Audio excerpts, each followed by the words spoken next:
everyone, welcome back to Katarina's Garage. My name is Katarina Lloyd, and today, well, we are here at IPull-uPull Edmonton. All the lovely stuff around. Let's go see what we can find.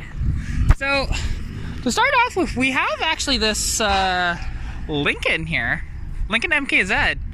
Now, I don't know what these actually had in them. Okay, 3.5. So actually what this is one of the better EcoBoosts ever made. So this would be the 3.5 twin turbo EcoBoost, which is actually the same engine that they put in the new Ford GTs. They put them in trucks for a long time and some other stuff as well. They're pretty neat, honestly. And it's very much like a really good sleeper, you know? They never put this engine in the Mustang for some reason, and it's like, they should have, because it's the better EcoBoost, you know? Instead of that 2.3 EcoBoost that they put it in them. But if you want to get a little sleeper, there's one here, and this one's only $2,900. So, and also the fun part is, the stuff is negotiable, so if you see something you like, you know, you might be able to make a deal on it. And actually, here we have a square body Chevy, or square body GMC, for $3,000. And apparently there's no Carfax available, because I'm assuming this is too old to actually do a Carfax, because until 1981, there was no standardization of the VINs. Most VINs prior to that were 12-digit VINs, rather than the 17 or even the 19-digit VINs that we have now, right? So, it is one of those things. This thing's actually pretty sweet. You know, nice flat deck on the back of it. Unfortunately, you know, the quarter window is kind of damaged out. It is a 1980, there you go, and it is locked. But let's see what it's got under the hood. All right, and we have a small block Chevy, so this is a 350 in it. Very nice, honestly. And you know what's kind of interesting to see? A Ford part on a Chevy vehicle. Finally, we get that. Let's go. So instead of everybody putting LSs in their stuff, you know, in Fords, well, now Ford is striking back. Love it. All right, check this one out. So here we have a Mercedes E320 wagon, which you don't see these very often, honestly, even in the junkyards, you know. The wagons, like, I always love wagons, and I know a lot of my viewership does as well, because it is the best thing besides an SUV. And to be honest, I find these more practical, because even as well, you can see this is actually an 8-passenger wagon. So you can have 3 in the front, 3 in the back, or maybe a 7-passenger, I should say. Like 2 in the front, 3 in the back, and then 2 in the very, very back, right? So it's pretty cool. And honestly, they're fairly reliable vehicles overall. But see this one in the junkyard? They are very expensive to kind of maintain, so it's kind of understandable why this one's in here. Oh, hey, there we go. So this is a Mazda MX-6, which is the same thing as the Ford Probe. Now, this is a 2nd generation one, and they're pretty neat cars, actually. Now, this one, okay, somebody took the K-member and everything out of this one. And this one happens to be a 96. Now, inside, that was a manual, actually. So, manual transmission, too? Dang. So, these would have had a 3-liter Duratec engine in them, if I remember correctly. It does say V6. Now, whether it was the 2.5 or the 3-liter, I'm not sure in this one, but pretty darn cool. And these could also have 4-wheel steering and a bunch of other stuff, too. That was very unique at the time, and a lot of companies, like Japanese companies back in the 90s and like 80s, were doing that kind of 4-wheel steering stuff and active aero and all that stuff. It's really neat. All right, speaking of wagons earlier, we have another one, and this has, it has the inline 5 in it. That's pretty cool. So this is a V70, I believe. Don't know if it's an R or not, but let's see, it's a 99 V70. Yeah, it's the non-R, which, I mean, go figure, it doesn't have the body kit on it. But honestly, it's pretty neat. These were actually very popular, and like the R edition had like a little turbocharger on it, and they were pretty quick back in their day. But this one, doesn't look to be in that bad a shape, but you never know. Like, it could have blown a transmission, blown a motor. You never know. And then they just didn't have enough money to fix it, so into the junkyard it goes, right? Pretty cool car. Here we go. We have a last generation Honda Prelude. So this one, somebody took the head off of it, or, well, a valve cover, I should say, because that's the head itself. To be honest, this would have used the H22 engine, and they were very popular back in their day. And the Prelude was like their top sort of sports car for a while until they brought out the S2000. This one's a 2001, but you can see, yeah, why it was brought in here. Very roached out. 5-speed manual in it, that's nice. And these could also have like 4-wheel steering, I believe, and a few other things like that as well, kind of like the Mazdas did. And they were direct competition with each other, so it's pretty cool to see with the VTEC and everything. Lovely. Well, here we have a Porsche 944 or 924. This looks like it has a little bit of that flare, so I think this is a 944. I mean, it's been stripped, like, completely. But these were pretty cool in their day, you know? You just don't see anyone. This is a 924, okay, sorry. And it's a 77, so it's an early one, too. So it has a passenger seat in it. There we go. Door's a little frozen. But the dash is all gone. You know, shifter is there, so maybe the transmission is too. Hard to say.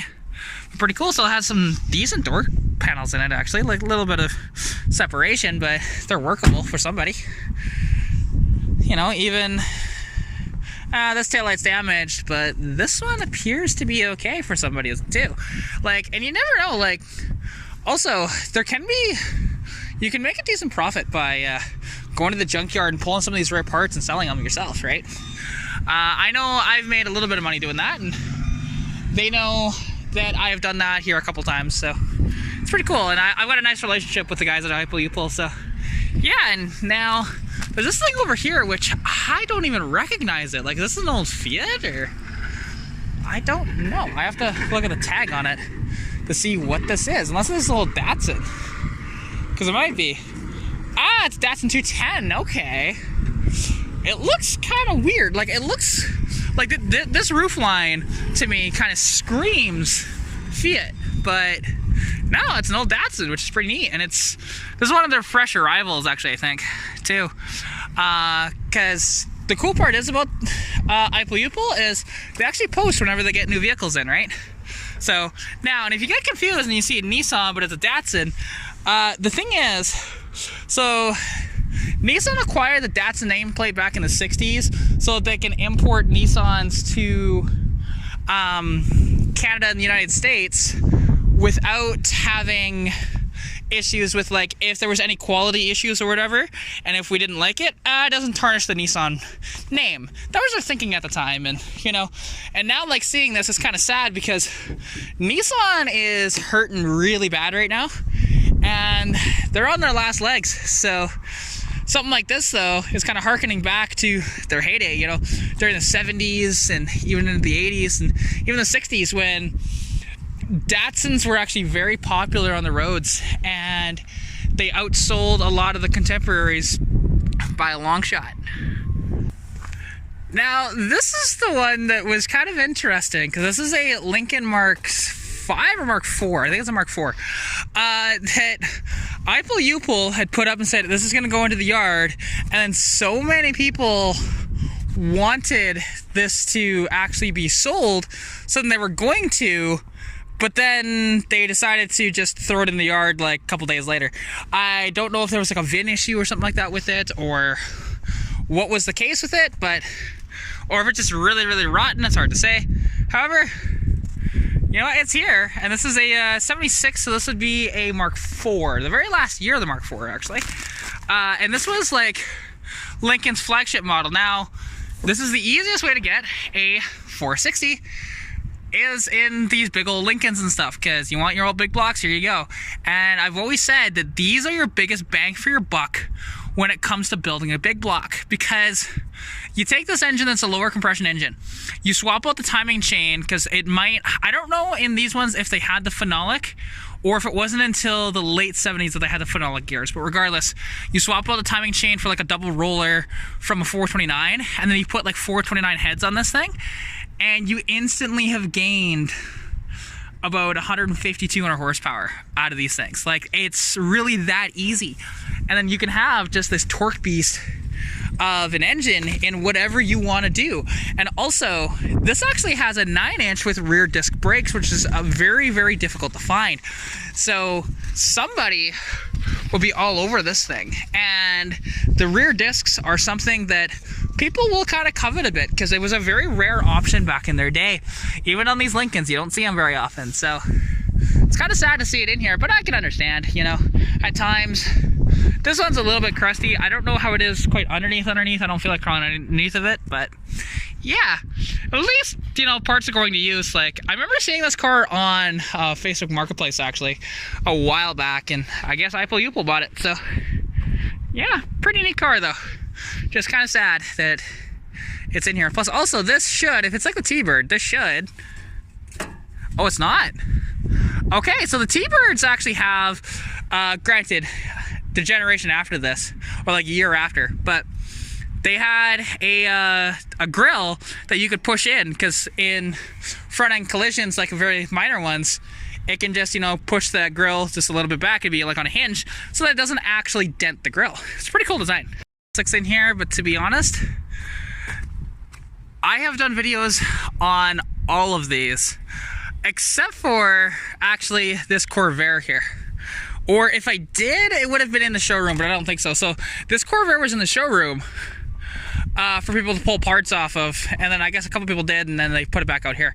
So it's kind of sad, because this one was in the middle of a restoration, and the engine that was in it, which is not here anymore, but the engine that was in this thing was actually like a fresh rebuilt sort of motor. Oh wait, actually, it is here. The heads are still here. From what I heard, that this was like a fresh rebuild, and then the guy crashed it. So I'm kind of surprised somebody hasn't taken this engine. But like, even they got this weird fan design, right? So this, there'd be a belt hooked from here to there, and these were prominent for throwing belts all the time. With this early design, they later went to a much different design. They went to electric fans and didn't have that problem anymore. But it's pretty cool, and this was the one time when Chevrolet did something kind of unique and akin to Porsche, and did a flat 6 design. These things were, unfortunately, they got a bad rap because the early ones had a major problem with them, which I don't know what year this one is. This is 1960. So this would actually have that problem of the old trailing arm suspension, to where basically this car, the wheels actually would go in on itself, going around corners and stuff like that, and they would just, you know, spin around sort of thing. And these were a prominent chapter in Ralph Nader's book of Unsafe at Any Speed because of that, and a couple other things too. Like this, as an example, doesn't have a collapsible steering column. That's not collapsed. So yeah, that's one hell of a hit too. Kind of sad. And these tires actually are not in bad shape. Oh, never mind. There's a couple of cuts in that one. But like, these are Motor Masters, and these are 13s. So there you go. I mean, that one's kind of bad. Let's see. What about this one over here? Is this one having any cuts in it? No. To be honest, like these, so you got 3 good tires. I mean, one has a couple of cuts in the sidewall, but they're not deep at all. So you might be able to use these if you want 13s. Well, they're on this Corvair, because you never know. There's even a couple extra here up front. So, but these are bias plies though. Those are old. All right, so we have this cool Chevy C20, and this is a full-on conversion van. Now you can see all the big windows and stuff like that in it. See inside, like this is a captain's chair that spins all the way around. I mean, now I locked it, but you know, there'd be a lever somewhere up front here, yeah. Because I had one of these actually. I had a GMC version, but mine was a high top. And you can see all the curtains and stuff in here. Makes me miss my van so much, so much. I don't know. I mean, the money went to a worthy cause of being able to live for a while, but I had a 84 of one of these, so it was still carbureted actually. It didn't have the injection unit on it, and it was a 3/4 ton just like this one. So So sad, so sad. But pretty cool, honestly. Like, again, it just makes me miss mine. And I have these exact same curtains too, like same color and everything. So if I still had mine, it needed curtains because they were all like trash, and this one still has them all. But yeah, makes me sad. Makes me sad. There's another, but this is a Ford club wagon actually. So in this one, well, they did some custom shelving inside of it, which is, you know, kind of nice. You can see now somebody pulled a hood and they were saving it for later, obviously, so they put it in here. Kind of a thing that they do at these junkyards. But again, these should be swivel chairs as well. And this one, what does it got for an engine? Up here, let's see, so everybody says that is a 5-liter. There you go. So this one is late enough to actually have the injection unit. So this is 86 or later with that style injection, like individual injectors and all that stuff, you know, multi-point injection, shall we say. But pretty cool. So, I mean, if you're looking for a 5-liter, hey, you know what? It's like a truck style 5-liter, so it's not gonna be the high output. However, all it takes is a cam change, and I think it was just the cam. It may have been the heads as well, but I'm pretty sure they all ran E7 heads. But the big question is, what year is this one? Doesn't say there. It'll be stamped somewhere on it, because there is one thing that I do want to know. Okay, year-wise, this is a 91. Okay, so it's not going to have the E6 heads. The E6 heads were long done by then. In the high output Mustangs, that was only for 1986. It was a weird design because it had no valve relief for the pistons and a very bad flowing head. So as a result, they didn't make as much power, and it was kind of difficult to try and throw a cam in one unless you swapped out the pistons. Stupid design, honestly, from Ford. And they still use that E6 head design, I believe, till 88 in the non-high output 302s for some vehicles. I don't believe the Mustang got them, but like the T-Birds and other vehicles would have got them. So yeah. Anyways, 5-liter in this van, if anybody wants it. All right, well, actually, I did stumble back into classic land because I don't remember seeing this here. This is a 1974 Mercury Cougar. Now, this was not actually the full size, or the mid size. And oh, there's a key in here. What is this key for? Is this a door key? Hang on. Is this one of the original door keys? Let's find out.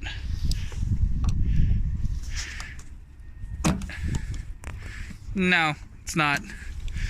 It's just some random key that kind of resembles a Ford key, but interesting. You know, these were so the Cougar, when it first started out, obviously, was the sister car to the Mustang, but that changed. Now, why did they change it to this big body style? I do not know. They're pretty cool though, and my first car was almost one of these, but except for a 79, so a little different body style, a little more squared off and stuff. But this probably would have had a 460 under the hood, I'm assuming, and that's why it is not there. But these could have had a 302, a 351, a 400, a 351 modified, or even a yeah, and then the 460, obviously. So, but usually if they have a modified engine, they're not here anymore, or like they usually leave them in because the 351Ms and 400Ms, people don't want them, right? They're more akin to truck motors. This could have also potentially had a Cleveland, but this being a 74, I don't think so. I want to say the Cleveland stopped after 73, but I could be wrong. So anyways, pretty cool though. Nice to see. So here we have like a 70s, I want to say, like 75 or so, Ford pickup. And this one being 8 lug, this is going to be like a 3/4 ton or something like that. Now this, a little deceptive. So this does say it's a 4-speed. However, that first gear, which is, you know, that's third, I think. Oh, no, maybe that is first. So that first gear is a granny gear, basically for like towing and that sort of thing. Probably not necessary with the V8 that's in this one, but pretty cool truck. I can see why it's in here though. Rotted out floors and stuff, but this could have been a salvageable unit, but it's these trucks are starting to get rare. But back in their day, they were very popular, right? This is just a basic farm truck, right? You know, nothing that was too fancy. You just went down the road with it, you drove it, you know, you drove around the farm, stuff like that, it got beat up, and that's the end of it, right? Now, what engine is under the hood of this puppy? Unfortunately, that 2-barrel is not old enough for it to be the design that I like, otherwise I might take it. This is a 360, okay, and July of 74, so this is either a 74 or 75 model year truck. So the 360 was essentially a D-stroke 390. Not as many people liked them. They maybe even had a different bore as well. I'm not too sure on that. But the 360, kind of a dog of an engine. Didn't really produce so much power. A little torquey, but yeah. Overall though, pretty cool truck. Pretty cool truck. Now over there we had the 70s. I want to say this is late 60s, but I could be wrong. Is it? It is too. It's a 69. Perfect. Right, it's got that same granny gear 4-speed in it.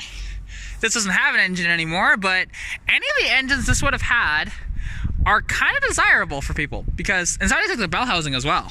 That's a little unusual, but then again, you know, maybe they needed it for their other project. But these could have had a 460, a 390. They could have had a 360 in them as well. They could have had a 351 Windsor, 302, or it could have been a 306. Now, judging by the exhaust placement, this was not an inline 6 vehicle though, because they did have a split exhaust manifold, but I don't know if they had it this early. I know they had it later on, but that exhaust routes down, yeah, that would route down and around and then to the other side. So that makes me believe that this was a V8 of some description. So, couldn't tell you. Somebody might be able to tell you from the motor mounts that are on it, but not me. Pretty cool trucks, and these are one of the best looking trucks of the 60s by far. Kind of hurts me because I could have bought one of these for like really cheap. Well, I guess there's a motor in the back here. That might be the engine that was out of this. Because somebody might have pulled it, realize it's seized up, toss it in the box. Just like waste of time sort of idea. It happens. It does happen. This one is, what engine is this? It is, shoot, it's cut off at the bottom. January 75 engine. Oh, there we go. It's a, what? 330 cubic inch engine? Huh? But it was made in 75. Okay, that's confusing. I don't know. Somebody can tell me what the heck is a 330, because I've never heard of that in my life. I love my Fords and everything, but don't know a 330 off the top of my head. Actually, the seat, a little tore up on that side, but not in terrible shape, honestly. This even had a headliner in it, too. Ooh, fancy. So this one was a little bit up-trimmed then, comparatively to your average F-250. But pretty neat. All right, here we find an OBS Ford. So these were made from 92 to 97, or maybe even 98, I can't remember. But these were really good trucks, and I always encourage people to get these. This was a 95, so the same year as what my dad had, but this is a 4x4 instead of the 2-wheel drive. But honestly, it's pretty cool. And now my dad's truck was also a short box too, so single cab short box. Pretty neat truck, but unfortunately I had a salvage title when we got rid of it. This one though has the 5-speed in it, and here's your 4-wheel drive shifter. This would be an M50D Mazda 5-speed. They're not the strongest things in the world, but they're actually not that bad. So honestly, if you're looking for one, well, there's one here. And there's even, oh, check out this deck. This is like early 2000s. Like this is like 20 plus years old. Love that Kenwood deck. 35 watts for 4 channels. Ha ha ha! That's not very much at all. That's Pioneer too.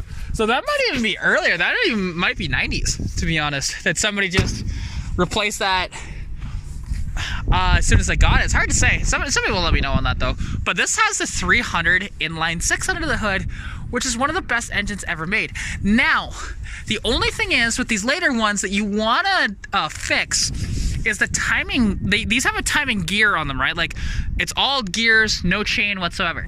But these are going to be phenolic gears versus the earlier ones that had cast gears. Now, you can get cast gears, and they're not like super expensive or anything, and that's worthwhile. But like I mentioned before, you see the exhaust manifold that's split off into duals.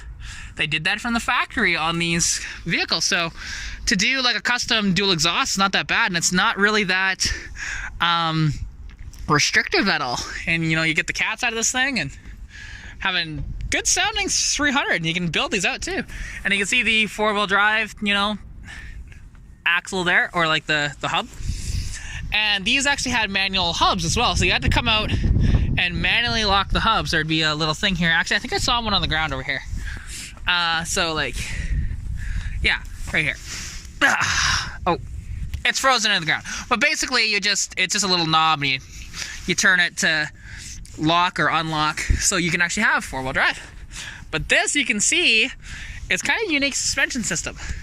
So yes, you did have the, you know, your regular coil spring here, but then you have that, which is the twin I-beam suspension system that Ford patented back in the 70s, or was it even the 60s? No, I think it was 60s, like by 66 or so, that they had that twin I-beam design. And makes these trucks very comfortable, and makes a lot of these trucks like not ride like a brick board going on the road. So it is kind of nice to see that on these, honestly. Overall, sweet truck. You know, these are kind of interesting. So this is a Pontiac Grand Prix, but front wheel drive. This is like kind of the first of them that started in the late 80s. By, I think it was 88, they changed over to this W body, if memory serves. Don't know the year, but this is you could also get one of these as an ASC McLaren that had a 3.1 turbo with a 5-speed in it. They were pretty neat cars, and they had like 1,000,001 buttons on the steering wheel. And oh, can't really open this door because it's kind of stuck there, but that's fine. So you can kind of see they even had like the door or the seat belts on the doors. A lot of companies did that for some weird reason. I don't know why. Like, even Honda did it, Toyota did it, GM did it. No idea why any of the companies did that, but they did. And you know, it's not in bad shape actually. But these were prone to some issues, like head gaskets going and stuff like that. So it's pretty neat though to see, and even like having the door handle like it would have been right here, then you would have opened it like that. And this would have been an electronic thing actually, most likely, because, or maybe not. No, these ones weren't, but I've been in some where it's electronic, so like this would actually, when you open the door, this would go all the way to the front, and then when you close the door, it came all the way back. Again, weird thinking, and I don't know what manufacturers are thinking of it that way, but I love the quirkiness of like the late 80s and into the 90s with some of that weird sort of safety tech that they did. So normally I wouldn't even show you guys a Ranger like this, right? Because I mean, yes, the Rangers are good trucks and everything, but the reason why I'm showing you this one, because again, here at IPull-uPull, if you're looking for one of these, they're getting kind of scarce nowadays.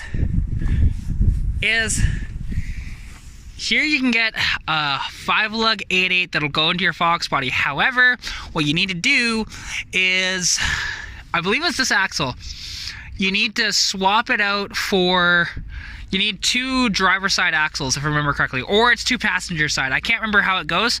You can look it up online and figure it out. But for it to bolt right into your Fox body. Now, of course, these have leaf springs on it, so you'll have to modify that a little bit, but with the mounts and stuff. But it is a nice straightforward upgrade for your Fox body to go 5-lug.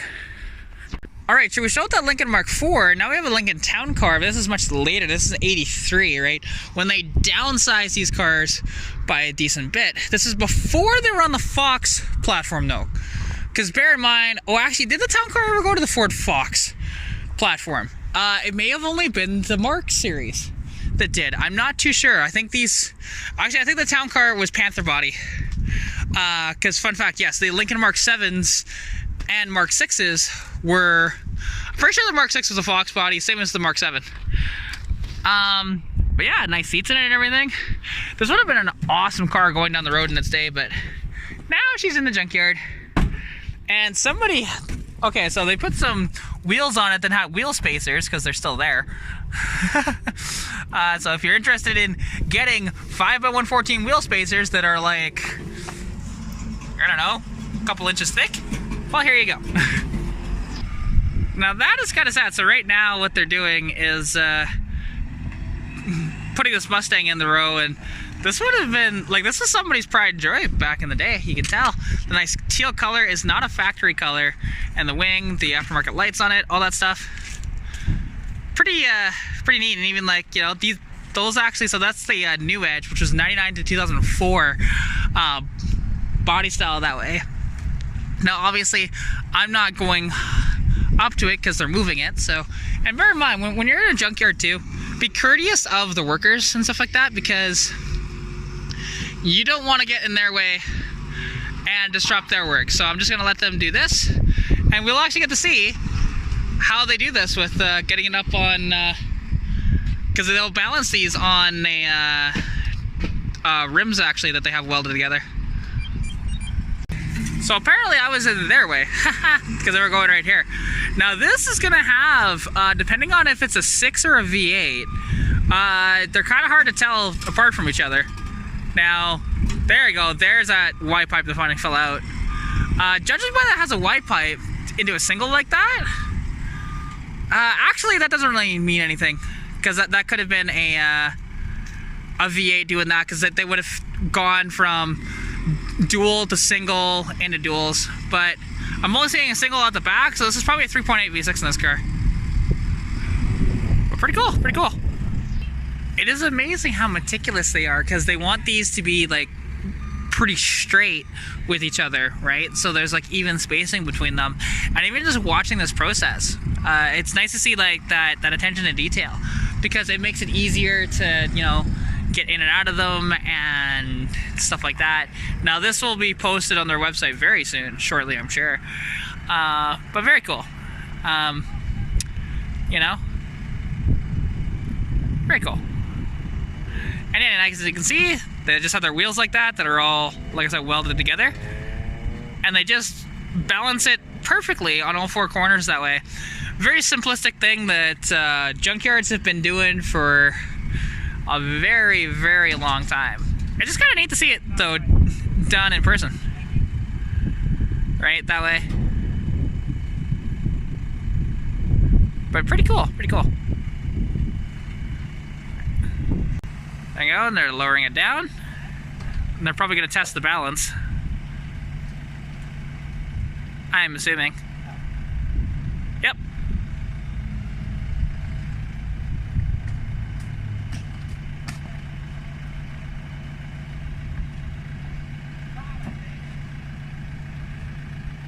Perfect. There we go. Now they're done. Let's go take a look, because I know a friend of mine is looking for a piece of the center console out of one of these. And let's see, is it here? Is it here?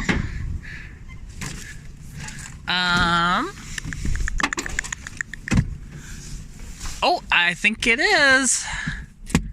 It doesn't latch though, but because it's missing the other piece to latch in there. However, this could be the one for Christina. So I will potentially try and show her this clip and see. And yeah, so everybody says under the hood, this has a V8 scoop on it, but that is a 3.8 V6 in it. So you can see it there. So yeah, I figured it was a V6 being a single exhaust, but you never know. Some people might cheap out when their exhaust rusts out. This thing's actually not in that bad shape. Kind of sad. I mean, it obviously got into a front end collision here, and then it wrecked the fiberglass on the hood here. But who knows? It might be twisted underneath, and that's why it's in here. Still kind of sad though. Now, anytime I see a Grand Cherokee Limited, I always want to look at what the year is because this is a 96. If this was a 98, this would have a 5.9 in it, and they're one of the best sleepers on the planet, to be honest. Because with that 5.9 in it, in this decently light chassis, hooey, they went like a bat out of hell. But if you have one of these Cherokees and you need seats, even like these are actually in great shape. I mean, yeah, they got a little bit of condition, whatever else, but wow. Leather, very nice. Overhead console still here. Steering wheel, you know, center console, all that different stuff is still here. So if somebody's interested, I mean, here you go. Here we go. How about an Eagle Talon? This is pretty neat. Was this one turboed? No, because all that's still here. So the full exhaust manifold there. This is a first gen Eagle Talon, also known as a Mitsubishi Eclipse. This one's a 93, and these were pretty cool. So they have a 4G63 in them. Now this one being non-turbo is not as desirable, but you know, somebody might want some of the parts off this. Because these could be all-wheel drive with a turbo on it, and they were stupid fast back in the day. They had over 200 horsepower and a car that weighed like 2,800 pounds. Like these things were faster off the line and stuff like that, and like quarter mile wise, akin to a Fox body Mustang with a 5-liter in it, maybe even a bit faster. And people love these cars. I like them too. I kind of want one someday, but this is also DSM, which is Daimler Star Motors, which consisted of Daimler Chrysler, Mitsubishi, and Dodge, right? And now, Daimler never did anything with this chassis or anything with the Mitsubishi stuff, to my knowledge, but it was a good partnership between Dodge and Mitsubishi that existed from 1979 right up until I think it was like 99 or so, when they finally dissolved the partnership, because that's also when actually Mercedes still owned Chrysler for a little while after that, but I don't know if the Mitsubishi partnership continued on after that. I'm not too sure. Alright, so that'll wrap up this video here. I appreciate every single one of you tuning in. Wait, hang on, that's a lie, because what I just found. Hang on.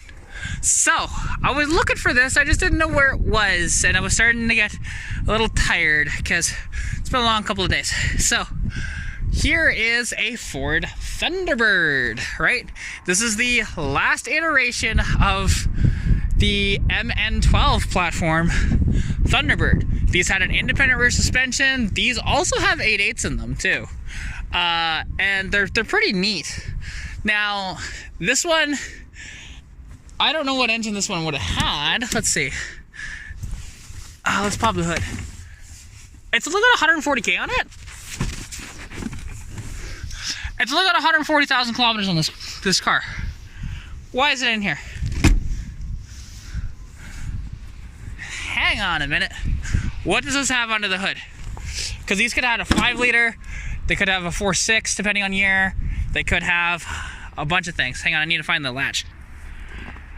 Alright, shucks. So this is a 3.8 V6 in this one. So, now, earlier versions of this could have been, wait, was this a Super Coupe? Hang on a minute.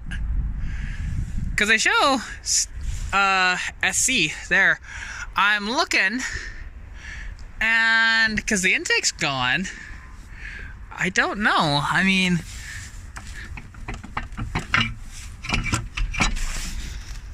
That's for the airbox and stuff. This may have had a supercharger on it, but it looks too late for that. Like I thought, and this doesn't look like it has the right body kit.